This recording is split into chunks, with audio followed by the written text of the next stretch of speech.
please give a very warm Chicago Sherm welcome to Nicole Dessain, guys. Thank you. Thank you. Thank you. Raise your hand if you cannot hear the term big data anymore. Another fact why I think people in analytics are going to stay is that the discussion around talent is not only had in HR anymore, it's had in the business, in the C-suite, and at board level.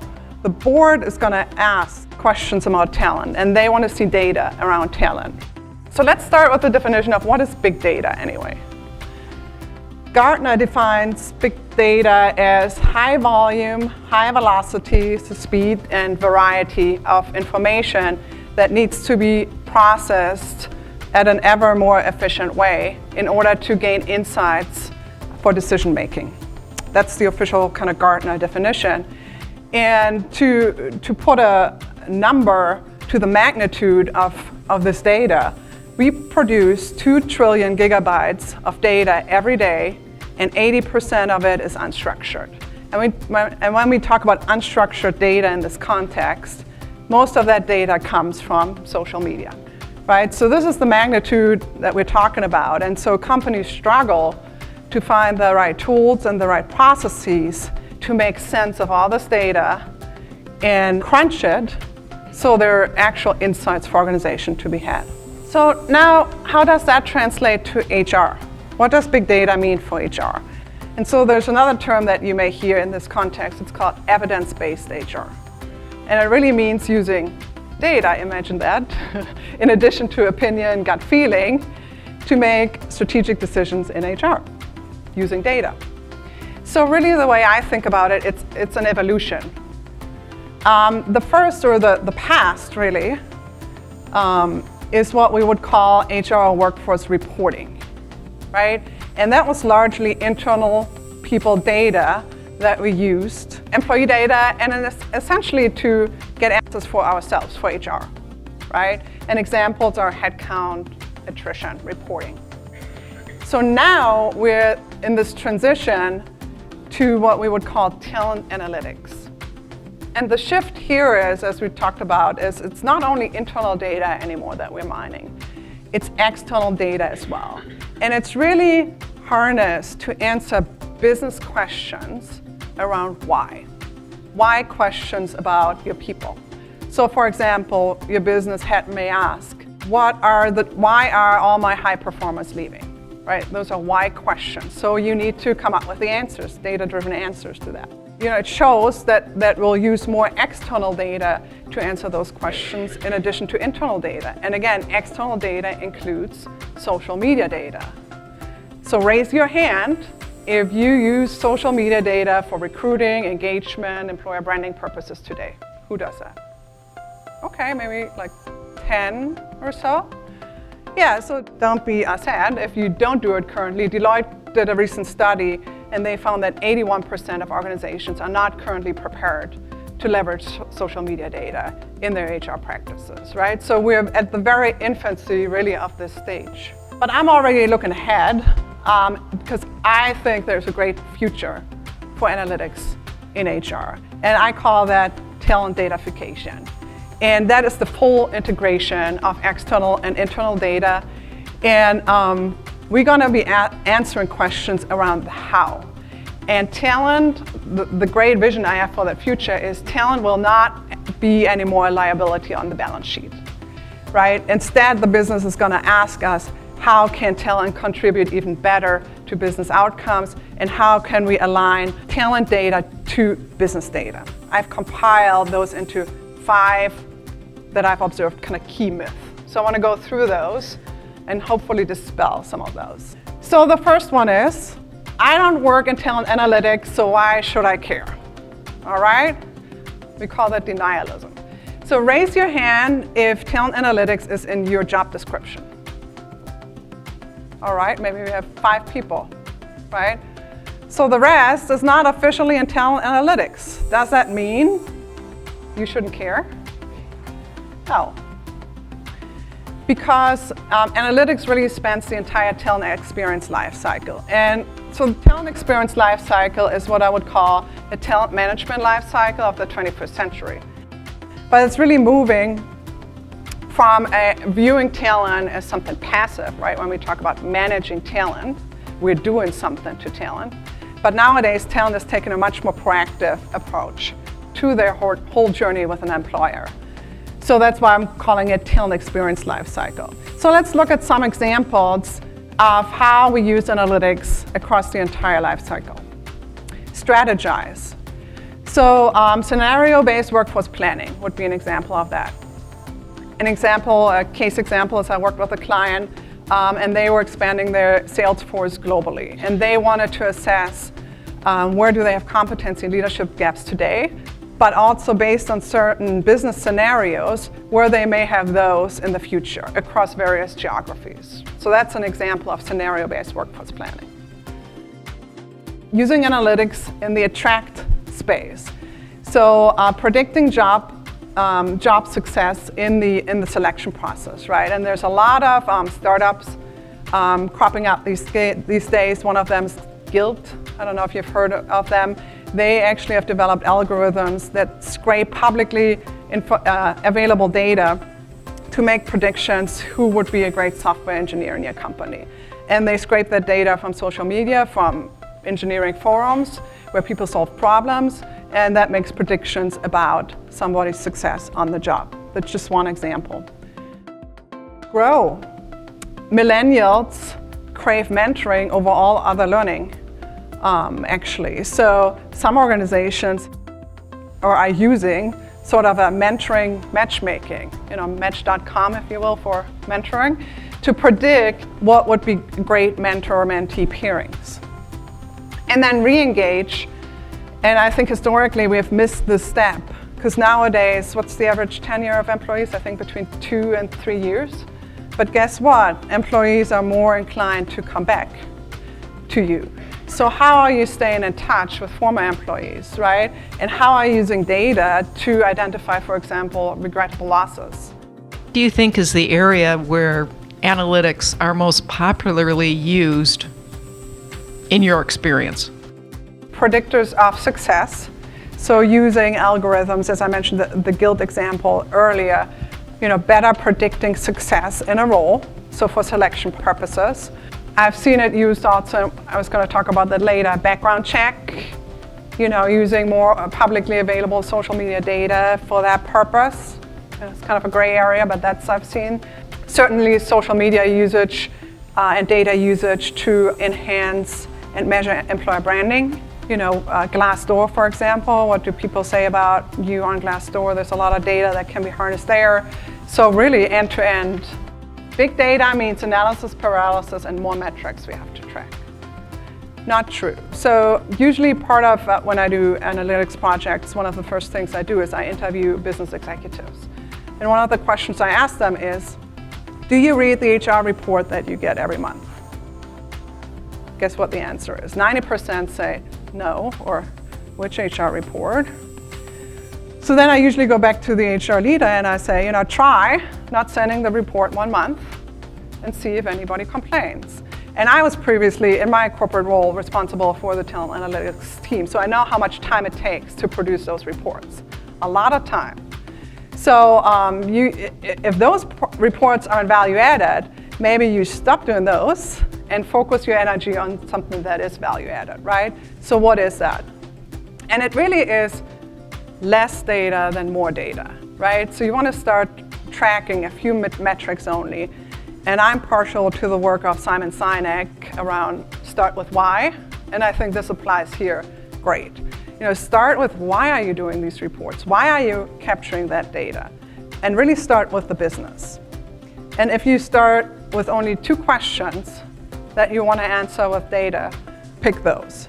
So what are our business most important KPIs? And you can have that discussion with the CEO or with your senior business leaders, or hopefully you know the answer to that already. And then how can HR factors influence these KPIs, right?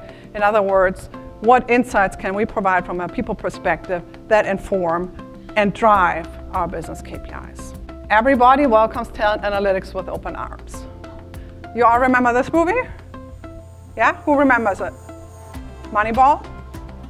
That was one of the first kind of movie references they craft into HR.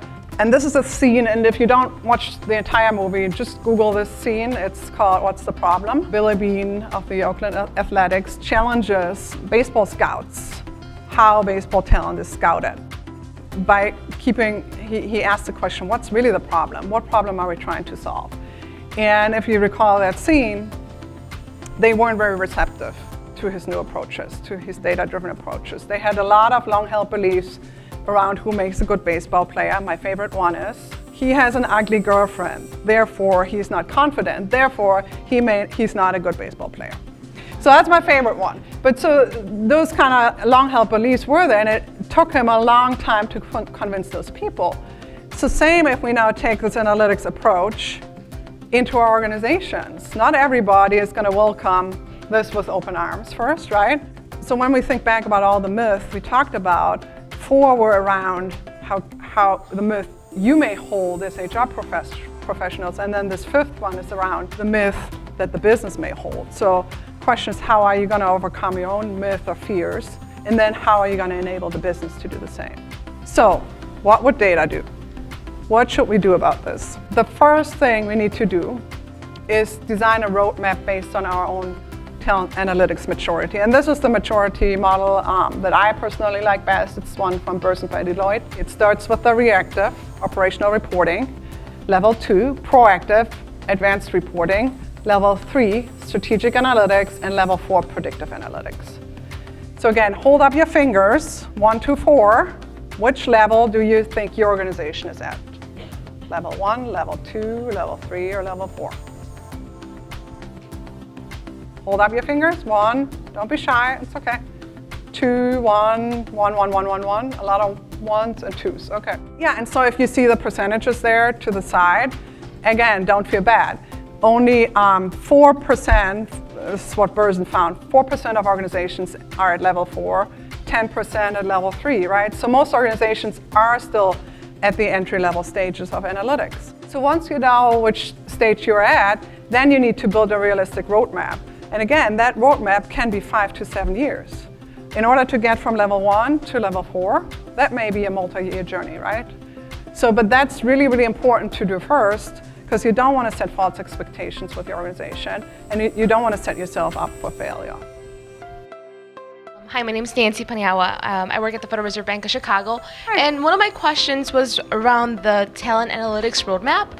You mentioned that it takes about 5 to 7 years to have it fully in place. In other words, apply it.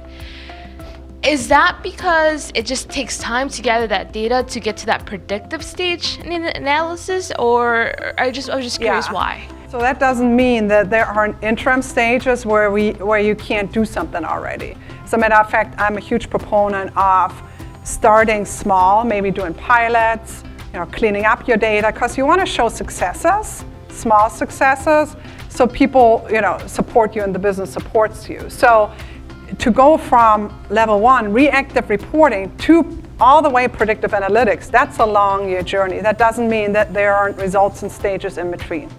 Must do number 3, instill a data-guided self-reflective mindset. So what do I mean by that? We make decisions about other people within the first few seconds of meeting them. That's called unconscious bias. And this is an example, right? Recent surveys said most managers hire somebody who's similar to me. We actually make hiring decisions within the first few minutes of an interview, unless we have systems and tools in place to counterbalance our initial bias, if you will, right? So there's a lot of research done around the topic of unconscious bias, and there's actually a few quite interesting startups that use big data and algorithms right now to detect unconscious bias, for example, in job descriptions or performance reviews. The more you can provide to the business, you can start having a data-driven conversation around biases. You can surface some of those biases, right? They're unconscious. So people are not aware of them. But with data, you can unsurface them. With data, you can also show that there may be additional talent pools out there that we traditionally have disregarded because maybe the people aren't similar to me. For example, people with different abilities, right? So for example, SAP and Microsoft have partnered with nonprofit Specialisterne, who trains autistic talent, because they found that autistic talent is very good at certain coding-related tasks, right? So they have run pilot projects and gathered data and have opened up a whole new talent pool that previously people were not aware that they could tap into successfully. Sure. We were looking, we just proposed the question of, what are your turnover rates today based on changes in KPIs? So you've implemented something new, something different, a change. Right. And because of that, has turnover maybe gone up or down, or what Right. changes have you seen? So the question that we had, it was a little bit more specific to challenges in our organization is we are a billable hours organization, so our employees have to get fully utilized by a certain point. What if we wanted to decrease that time for full utilization of billable hours from, call it 9 months or 6 months, to something audacious like 3 months? How do we get them from that point? How do we measure that? And then who are we holding accountable to measure that performance? And how do we train the managers to do that? What systems do we have to put in place? Weekly meetings, et cetera. That's great. So you had a specific business problem, right? So how can we increase billable hours? So you started with the business problem, and then you tried to solve it with data. Just to recap what we talked about, so first step is really to have a clear vision, ask why and what you want to accomplish with data. Second C, client focus, start with the business in mind. What business questions do you want to answer with people data? Third, develop a code of ethics around usage of our people data. 4, create capability, skills, tools. 5th, collaborate. You cannot do an initiative like that in isolation in HR. And lastly, change agency. So this takes a lot of, if we talk about a 5 to 7 year journey, it takes a lot of change effort. So pick an area. I like the example here with reducing, we have this issue with billable hours. So what's an area that you want to attack? So for example, this company launched algorithms to inform their selection process that resulted in new hire attrition reduction. This company used big data to flag retention risks and come up with very targeted interventions, which also impacted retention. And this company used a dashboard for leaders so they could have very targeted coaching intervention. So again, what's the business problem? Which area you want to tackle first? So how do you get started? Again, determine your organization's talent analytics maturity level. And just for this conference for you, I designed a quick self-assessment where you're at with your talent analytics journey. And it's going to be free to you guys because you're such a great audience. Just drop a business card or send me an email and I'll send that to you. So you can start there. Then define your key stakeholders and ask those crunchy questions. Then create a roadmap and a change management plan. Define your needs for capability, coalition, technology. And start with a quick win or pilot. And lastly, don't get discouraged. This is going to be a lot of work, a lot of frustrations on the journey. So don't be afraid to ask for help. One last activity, because sometimes we take this roadmap, we go back to our desks, and then everything converges on us. So let's do one activity here. Take one step today. So I want you to either email or text one person, internally, externally, invite them to lunch or coffee to start or continue the conversation on talent analytics in the organization. And when you're done, stand up. Okay, so we can do this. So one person, it can be a peer, your boss, your CHRO, a business leader, your CEO, your CFO, IT, marketing, externally, technology vendor, consultant, a peer in another HR organization, or the person next to you that you talked to today. All right? So, and stand up. Stand up when you're done. Let's take this accountability step. Great. Ultimately, I want the whole room standing. Great. Okay. All right. Yeah, you can stretch. You can do your little dance. Do the data dance. Okay, good. Okay, good. More and more people. Okay.